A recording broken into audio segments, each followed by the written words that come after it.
Bonjour à tous, bonsoir à tous. Nous voici pour une nouvelle émission de Nipnik. Bonjour Alain Soral, comment ça va? Ça va? Ça va aujourd'hui? Oui, oui. Prêt à envisager une thématique très sérieuse? Ouais, c'est un peu même un peu dur, sérieux hein. même. Bon, alors on va parler de religion dans cette émission. Alors première chose, est-ce que vous croyez en Dieu? C'est une très difficile question. Pourquoi? J'arrive à y répondre négativement. C'est-à-dire, je crois au diable, je crois au mal, et je crois comment dirais-je, à la présence du diable et des forces du mal sur Terre. Voilà. Et pas, pas forcément un Dieu alors? Non, mais par, comment dirais-je, par opposition, je suis obligé d'en déduire logiquement que si le mal agit sur Terre, pour que le mal ne triomphe pas absolument totalement, ça serait déjà fait, il faut bien qu'il y ait une force qui le contrebalance et qui soit le bien. Et en plus, comme le bien est bienveillant alors que le mal est malveillant, il me paraît logique que le bien doit être infiniment supérieur au mal pour pouvoir, comment dirais-je, maintenir le monde en équilibre. Hein, puisque quand quelqu'un agresse quelqu'un qui ne se défend pas d'une certaine manière ou qui n'agresse pas, il faut, pour que le combat ne puisse simplement durer, que celui qui est agressé soit infiniment plus fort, plus résistant et plus costaud que celui qui agresse. Donc en fait, si on procède par déduction, à partir empiriquement de ce que j'ai vu, c'est-à-dire le mal je l'ai vu, hein, le mensonge, la perversité, on peut penser à certaines personnes qui sont entièrement habitées par le mal et qui font le mal systématiquement, qui déclenchent des guerres, qui mentent, qui jouissent des inégalités, de la souffrance, etc. Je ne vais pas citer de nom, mais on pensera à des personnages notamment qui sont très actifs en France. Donc par déduction, je me dis, par une série de déductions, que forcément il y a quelque chose que certains appellent Dieu. Mais ma réponse n'est pas immédiate, c'est pas une réponse anthropomorphe, tu vois. Alors ça voudrait dire que vous ne croyez pas forcément au paradis, parce que quelqu'un qui fait le bien toute sa vie, il va peut-être pas gagner quelque chose derrière. Ça, c'est autre chose, parce que ce que je constate en réalité, c'est qu'il y a eu un effondrement de la religion, puisqu'on parle de la religion et Dieu, c'est pas tout à fait la même chose, mais qu'en réalité, il n'y a pas eu un effondrement de la croyance. J'ai remarqué par exemple que pratiquement toutes les femmes que j'ai rencontrées dans ma vie croient en Dieu. Hein, et en revanche, pratiquement plus personne ne se soumet au dogme et à la religion. Et c'est ça la grande modernité, entre guillemets. Hein. Là, j'aimais pas de jugement de valeur. C'est qu'effectivement, il y a un effondrement de la religion et du rite et de la soumission au rite et de la croyance au rite, mais ça n'implique pas un effondrement de la croyance en Dieu. C'est deux choses assez différentes, et c'est ça qui caractérise la période actuelle. C'est-à-dire qu'aujourd'hui, nous avons un Dieu sans religion, pratiquement. Ça, c'est vrai peut-être pour les catholiques, peut-être pas pour les autres religions. Enfin, pour Non, les mais gens c'est de vrai culture en chrétienne, général, d'ailleurs, quand on dit les catholiques, la France est un pays chrétien catholique et les églises sont vides. Il y a très très peu de pratiquants aujourd'hui, et pourtant tout le monde est quand même dans un bain culturel, on va dire, qui a à voir avec la chrétienté catholique, et que en fait les anticléricaux, c'est-à-dire des anti-religieux, il y en a très peu. Hein, des anti-religieux hystériques, il y en a très peu. Donc voilà, c'est ça que je voulais dire. C'est aujourd'hui, il y a une croyance généralisée en Dieu, mais qui ne passe plus par la médiation de la religion. Alors on pourrait penser que c'est le triomphe du protestantisme, mais c'est pas ça non plus. C'est-à-dire qu'il y a une perte de croyance dans les religions comme médiatrices et légitimes entre Dieu et les hommes. Alors ça emmène à la prochaine question d'ailleurs. Est-ce que la religion est une création de l'homme ou de Dieu, d'après vous? Ça, c'est des questions, je dirais, de métaphysique du pauvre.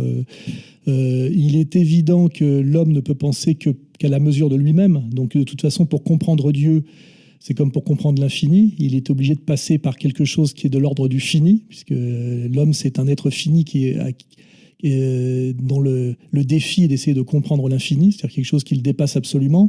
Et pour Dieu, c'est pareil. D'ailleurs, je me méfie terriblement des gens qui prétendent, moi, comme certains connards qui m'emmerdent, dialoguer avec Dieu et que Dieu les a mandatés, notamment pour m'emmerder. Je pense que c'est d'une hérésie incroyable. Si Dieu est Dieu, il est omniscient et infiniment grand. Il nous dépasse absolument, donc nous ne pouvons ni le nommer, ni l'envisager, ni même le comprendre. Nous pouvons juste comment dirais-je, admettre cette différence hiérarchique infinie. Hein. Donc, en fait, quoi qu'on fasse, on se retrouve toujours face à la même question. Personne n'est totalement hors de la question de Dieu. Hein. Puisque même si je réfléchis aux satanistes de haut vol, là, qu'on peut appeler les Illuminati, je ne sais pas, en fait, ils sont quand même dans une démarche profondément religieuse. Hein. Il suffit de creuser un peu la vie privée de certains des maîtres du monde, là, et on voit que ils adorent, par exemple, Lucifer.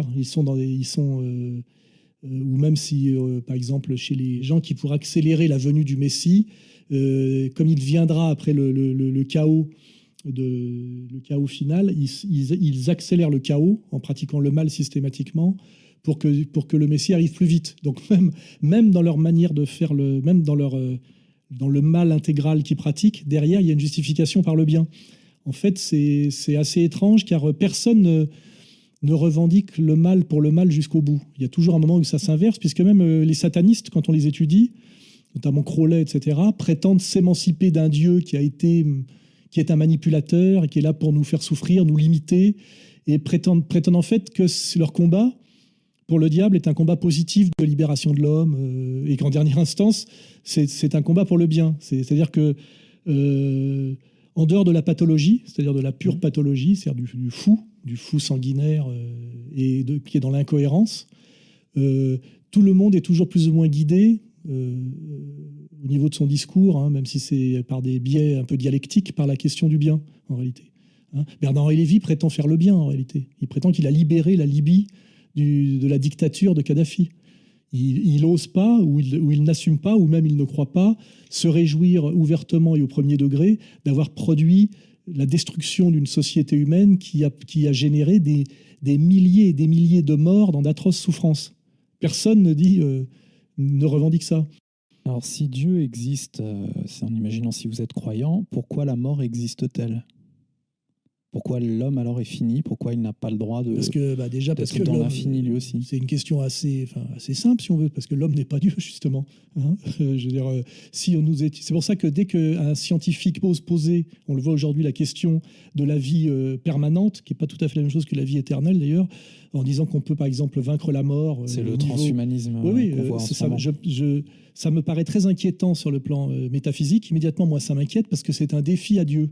Ce qui prouve bien que, d'une certaine manière, je suis religieux parce que je trouve ça très angoissant d'oser affirmer ça. Or, il y en a qui l'affirment, le sourire aux lèvres, avec en plus derrière l'idée que c'est un marché. Oui, mais alors à ce moment-là, à un autre niveau, les médicaments, quand ils sont arrivés, quand on peut guérir l'être humain de maladies, c'est-à-dire que vous êtes aussi contre parce que non, mais là, c'est la question des médiations, évidemment. Alors à ce moment-là aussi, on peut se poser c'est la question de, comment dirais-je, de la limite. Hein. C'est-à-dire que petit à petit, pas à pas, on peut très bien ne pas voir le franchissement de la limite. Entre ne pas laisser mourir un enfant qu'on pourrait soigner sous prétexte que certaines sectes sont comme ça, hein, refusent absolument tout soin en disant que Dieu veut tout. Je suis désolé, c'est pas du tout. C'est une déviation perverse. On est sur la terre pour vivre des choses, on a une liberté évidente, tout n'est pas écrit de A à Z et tout n'est pas la volonté de Dieu, c'est-à-dire le mal, le bien, les maladies, les accidents de voiture, etc. Ça, c'est des visions, à mon avis, totalement dégénérées. Du coup, quand Google veut ajouter simplement, en fait, le principe, c'est que si vous perdez votre jambe, ils veulent remplacer par une jambe bionique, entre guillemets, qui pourra durer éternellement et finalement arriver à la fin à ce que tout le corps humain soit comme ça, Mais justement, entre une prothèse, hein, qui est une partie, et tout le corps humain qui est remplacé, excusez-moi, il y a quand même une différence, ce qu'on appelle un saut qualitatif, c'est-à-dire où on passe de la quantité à la qualité. Et là, il y a une rupture radicale. Hein. C'est le principe des sauts qualitatifs dans la philosophie hegelienne. Hein. On fait monter la température de l'eau, et puis à 99 degrés, elle arrive à 100, puis à 100, elle devient du gaz. Hein. Donc là, il y a une rupture intégrale, une rupture de forme. Hein. Ça s'appelle une transformation. Et la prothèse, c'est quelque chose, oui. Mais après, quand la prothèse remplace intégralement le corps, on est passé dans autre chose. Parce qu'à ce moment-là aussi, on peut dire qu'on peut aider l'intelligence humaine par des prothèses électroniques. Un ordinateur est un aide-mémoire et un aide à l'intelligence. Mais à un moment, dire qu'on remplace strictement et intégralement le cerveau par un ordinateur, il y a un saut qualitatif où là, il y a une vraie rupture. Et cette rupture pose la question, effectivement, de la sortie de l'humanité. On n'est plus dans l'humanité augmentée, on est dans la rupture totale avec l'humain. Et effectivement, là, il y a quelque chose d'angoissant, qui est évidemment angoissant. Mais est-ce qu'on y arrivera quand même? Parce qu'il y a des gens qui sont prêts à payer pour ce... Alors, moi, j'ai remarqué un truc, c'est que les scientifiques ont un petit côté naïf. Par exemple, si on pense à la conquête de la modernité, c'est souvent la conquête de l'infiniment petit. Pasteur découvre les microbes, mais après, il faut découvrir les virus. Et puis après, on croit que la virus, c'est le maximum de petitesse qu'on peut trouver dans l'organisme. Et puis pareil pour l'atome. Alors, on découvre l'atome, les électrons. Et puis après, on voit qu'il y a encore des choses plus petites, etc. Or, en fait, j'ai compris, moi et remarqué, que ça ne s'arrête jamais. C'est-à-dire que quand on croit qu'on est arrivé à la limite, c'est simplement qu'on est arrivé à la limite de ce qu'on peut voir à un moment donné. Mais ça ne s'arrête pas. Aujourd'hui, on voit qu'on avait pensé régler définitivement certains problèmes avec les antibiotiques. Or, il y a une adaptation aux antibiotiques. La plus petite particule élémentaire telle qu'elle était définie en termes d'échelle quantitative dans les années 30, aujourd'hui, on a trouvé X fois plus petit. Et on invente encore des appareils pour essayer d'aller encore dans le plus petit. Et là, on est toujours dans la question qu'il n'y a pas de limite à l'infiniment petit comme à l'infiniment grand. Donc, de toute façon, comme l'histoire, le combat, le challenge ne s'arrête jamais. Et ceux qui vous disent, là, avec un micro, dans 50 ans, nous aurons vaincu la mort parce que nous sommes capables, effectivement, de rendre réversibles des désorganisations cellulaires et organiques, peut-être, effectivement, qu'on va réussir à résoudre ce problème-là. Mais immédiatement, ça va en faire surgir d'autres. Hein, exactement comme les médicaments qui soignent certaines maladies, mais provoquent des déséquilibres au niveau du complexe global corporel et génèrent d'autres souffrances. On a vu aussi qu'à un moment donné, on a réglé, par exemple, au niveau de l'agriculture, des problèmes par les pesticides. Puis ces pesticides, qui à un moment donné étaient une solution, aujourd'hui deviennent un problème. Ils tuent les abeilles, ils créent un appauvrissement, etc. Donc en réalité, et c'est là que je crois à l'histoire, hein, ce qu'on appelle l'histoire, c'est-à-dire c'est quelque chose qui n'a pas de fin. Hein. Et les naïfs sont ceux qui croient à la fin de l'histoire, à la fin d'un processus, à la fin d'un processus de découverte. Hein. C'est-à-dire, ça y est, nous avons trouvé la solution, la limite, et le problème est réglé, et il est réglé définitivement. Non. Dès qu'un problème est réglé définitivement, de ce définitif surgit des effets paradoxaux, des effets pervers, qui déplacent le problème, créent de nouveaux problèmes. Et c'est en ça que la question, à mon avis, de la mort, la question de la santé est une question sans fin. Voilà. Mais en même temps, l'homme donc veut donner un sens à la mort à travers la religion. Est-ce que d'après vous, il faut qu'il y ait un sens à la mort pour l'être humain?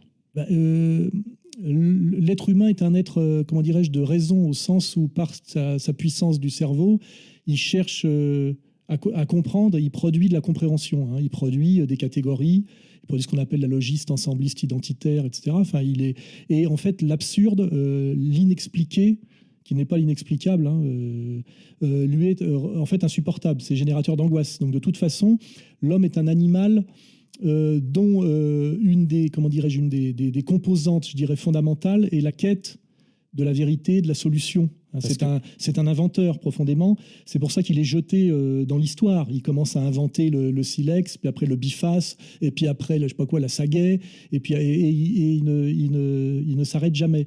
Donc l'idée, par exemple, de l'inexplicable, de l'absurde, de la chose sans explication, est quelque chose qui est profondément anti-humain et générateur d'angoisse. C'est-à-dire, c'est une immobilisation forcée qui ne peut pas lui correspondre. Donc, de ce point de vue-là, l'homme cherche toujours des explications, et l'explication ultime, c'est l'explication par rapport à l'au-delà de l'humain, l'au-delà de la vie, l'au-delà de la mort. Et donc, on voit bien que derrière, c'est la question de Dieu. Hein. Enfin, Dieu, ça peut être, comment dirais-je, l'addition illimitée de tous ces attributs qui sont autant de questions que l'homme est capable de se poser, et surtout qu'il n'est pas capable de ne pas se poser. Ce qui est beaucoup plus effrayant, c'est les hommes qui sont capables de vivre sans se poser de questions qu'on appelle métaphysiques. Et c'est vrai que quand on ressent une angoisse par rapport à l'American Way of Life, très très bien montré dans les documents publicitaires des années 50 Technicolor, on peut se dire, est-ce qu'un homme peut se suffire d'un pavillon avec une piscine et un barbecue? Tu vois, et de pousser des putes dans la piscine en faisant griller des saucisses le dimanche.